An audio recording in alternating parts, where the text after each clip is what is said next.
It was once amazingly remarked by Franklin D. Roosevelt. We cannot always build a future for our youth, but we can build our youth for the future. All these visions that we have in mind, these thoughts that we have in our mind about how sustainably developed or modernized we want our world to be in future. My friends, all of those visions, all of those ideas lies in the hands of our youngsters. They lie in the hands of our youth power.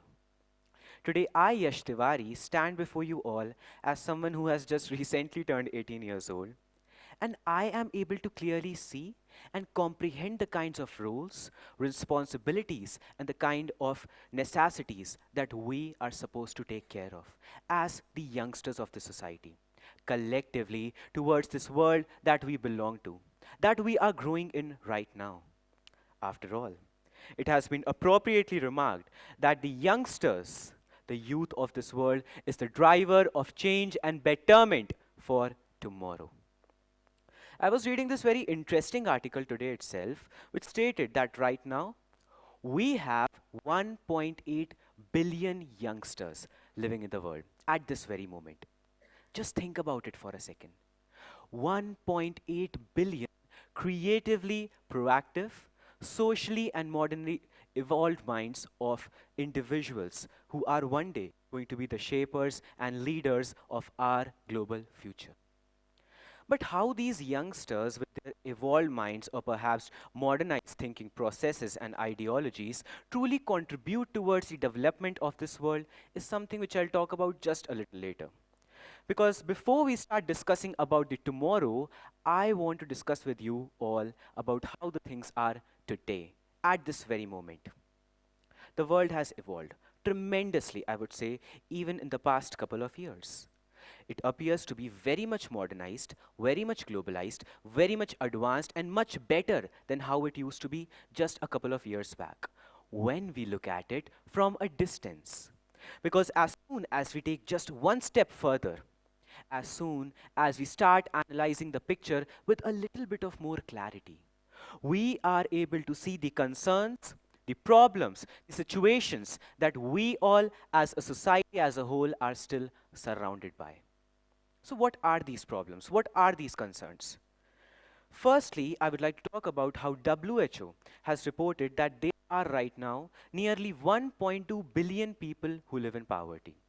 Yes, without proper fooding facilities, without proper sanitation facilities, without proper shelter facilities, and most importantly, without proper education facilities.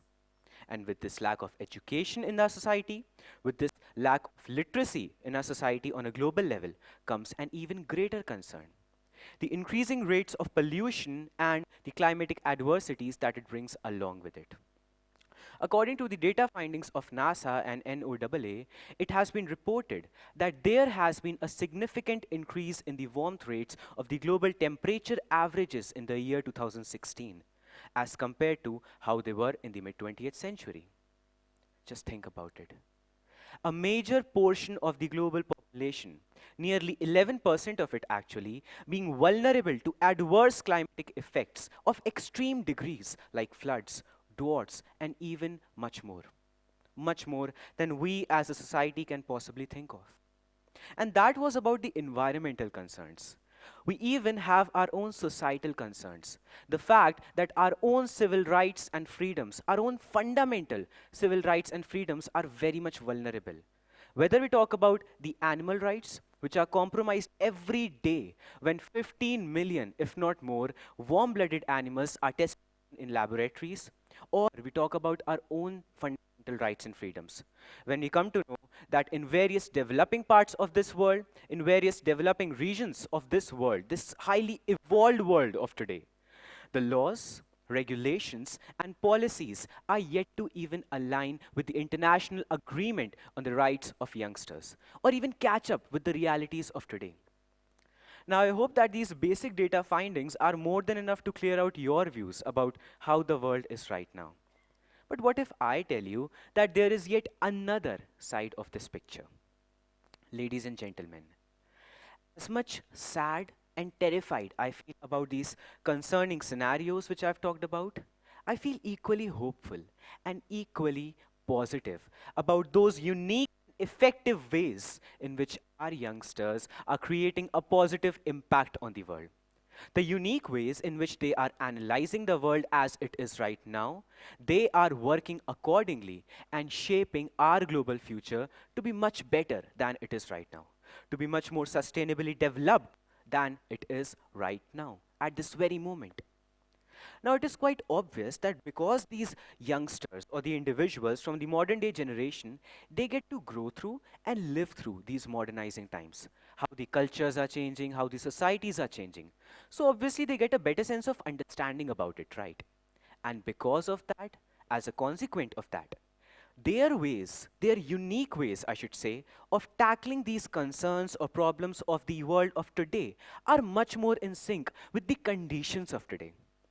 Whether we talk about something as basic as creating YouTube videos about sustainable living, or we talk about those thought provoking blogs which are posted on modern platforms like Twitter or Instagram about something as serious as the breaching of our civil rights. The youngsters of today, the youth power of today, has unique yet effective ways of creating a positive impact on this world, a long lasting impact on this world. How so, you may ask? Well, allow me to illuminate certain examples to answer this very important question which is rising in your mind right now. So, I talked about eradicating very deep-rooted concerns like education, lack of education in the world, or perhaps illiteracy or poverty on a global level. This reminds me of this young girl named Adela Ubau from the region of Naika Garua. I hope I'm pronouncing that correctly right now. If I'm not, a heartfelt sorry. But anyway, back in 2017, she founded the LEW Par Naika Garua, which aimed at empowering and supporting women and young girls from this region and various other underdeveloped regions on educational and entrepreneurial training basis. And that is not just a one time case. I have myself met with children as young as 14 or 16 years old, not even properly adults, who have either established to some degree their own NGOs, their community based projects, or they are actively contributing and working in those local or national or even international level NGOs and community projects for the empowerment, for the education of those individuals who are living in the underprivileged sections of the society. And trust me, these young, creative people with their young minds, but very proactive minds, are not just changing the lives of a handful of people, are not just educating a handful of people. They are creating an entire generation of educated and well aware people who are going to hold the virtues of our global future. When we talk about the increasing rates of pollution or perhaps the climatic adversities that it brings along with it, it reminds me of yet another guy that I came to know about the other day, and his name is Aswan H. I think many of you are already aware about him. So this young guy who's in his 20s or something from what I gathered, has taken the monumental challenge of replacing the traditionally used plastic bags, which are very much hazardous to our environment, as we all already know, and replacing that with a very eco-friendly, a very bio-friendly alternative choice. And through his initiative, he produces these bags which are biodegradable and actually decompose within 180 days of production. In Barbados, there is a school, the students of which at a very young age, back in the years of 2005 to 2007, were able to produce more than 3,000 liters of biodiesel. And not just that, they were also actively raising awareness about the hazardous effects of using the ordinary fuels in our environment and opting something much more eco-friendly. That is how creatively our youngsters of today, our young minds of today, are having an impact on the world. And that was about the sustainability of the environment. But when we talk about the sustainable development of our own society, in that comes in consideration our own civil rights and freedoms, as I talked about. Make no mistakes, my friends. These youngsters of today, the youth power of today, is going to take each and every effort to fight against those stereotypical societal norms of the past that should have ceased to exist decades ago. We know that these individuals from these modern day generations, they are showing a greater degree of acceptance and also an understanding towards those topics which were once left with the title of taboo in our society in the past and did adversely affected our own fundamental rights and freedoms. The freedom to live a life worth living, to live a life without any kind of oppression or suppression. And I think that in the present moment, we don't even have a count on how many great social initiatives have been taken by the youngsters of today to fight against those age old socio cultural concerns of the past or even those of the present, to fight against those stereotypical societal norms of the past or those of the present. Now, I talked about the social media earlier, right? At this very young age, I myself have worked with a social media initiative, a very great one, I should say, which primarily aimed at fighting against concerns like bullying or homophobia, which are still very much prevalent in the world of today, even though it has evolved so much. And when we talk about social media, a very modern platform for connecting people, we see that in general, it is perceived by the society that these youngsters use these modern platforms just to connect with one another. But that is not the reality. Because the sheer reality is the fact that these youngsters are using these modern platforms to create a positive impact on the world in a very unique way, while also connecting societies, cultures, and communities with one another.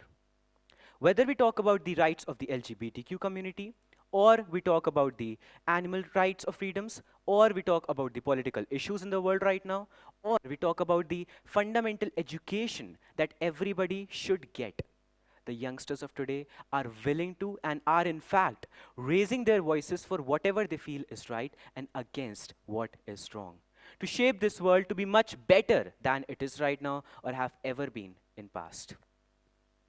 So we have talked a lot about how these youngsters, these youth power of today, is shaping our global future and trying to make it much better than it is right now. But there is more than we can do. There is much more that we all, collectively as the youth of this world, can do right now. And here are certain things which I think will make us all, the youngsters, much more responsible towards our own world, towards the sustainable development of our own world. Firstly, volunteer more. Understand the importance, necessity, and power of willingly putting in your potential towards a cause that you feel is going to frame our global future, or perhaps at least have an effect on our global future. It doesn't matter if you start with something as basic as a local project or a city based community project, but start somewhere. Start willingly putting in your potential in those causes which are actually very much important for our development and for the development of the world as a whole. Secondly, spread more awareness. Your knowledge, your own awareness, your own modernized thinking is of no use if you are not imparting it to those who do not have it or who do not have even any means to achieve it. So start educating more people around you. Start starting conversations about, let's say, very important topics like perhaps importance of efficient consumption and production, or proper education, or human rights and freedoms, or any other topic which you feel is truly going to create an impact on this world. You need to spread awareness about it to those whom you feel do not have any means to get it. Lastly, and most importantly, I will say, you need to project your own uniqueness and creativity out in the world. You need to understand that the world of today and also the world of tomorrow needs those individuals who are willing to think outside of the box, who are willing to work beyond the boundaries of limits, beyond the boundaries of imagination, and who are willing to work towards this world. From what I feel and from what I see, the world right now is in safe hands. It is just that we collectively as a society need to empower and need to support and encourage our youngsters more. We need to encourage our youth power more, to do more. Because we have also seen the significant increase in the number of young individuals who have turned out to be crucial and very articulate narrative shapers in the past. So in the end, I would like to conclude on a very positive note by quoting Robert Kennedy, who once rightly said that this world needs the qualities of youth. not the time of age, but the state of mind. Thank you.